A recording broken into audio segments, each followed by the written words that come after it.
যে 1 মিনিট দেওয়া হলো আপনাকে বলেন। মাননীয় স্পিকার, এখানে কিন্তু আমরা নির্বাচনের আগেও ঋণ খেলাপিদের বিরুদ্ধে কথা বলেছি, ঋণ খেলাপিদের নমিনেশন দেওয়া হয়েছে। নির্বাচনের পরেও আমি আমার প্রথম অধিবেশনের বক্তব্য এইখানে মাননীয় অনেক সম্মানিত সংসদ সদস্য তাদের কত কত ঋণ খেলাপি রয়েছে সেই সংখ্যা আমি উল্লেখ করেছি, তাদের সম্মানিত নাম প্রকাশ করিনি।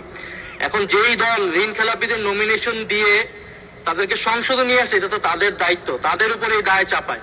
এখন যদি সংসদে এতগুলো ঋণ খেলাপি থাকে, তাহলে এই সংসদকে তো ঋণ খেলাপিদের সংসদ বলবে, বা সরকার দলীয় লোকেরা যারা মেজরিটি 2/3 মেজরিটি করেছে তারা ঋণ খেলাপিদের সংসদে নিয়ে এসেছে, এটা সাধারণ মানুষ এটা স্বাভাবিকভাবেই বলবে।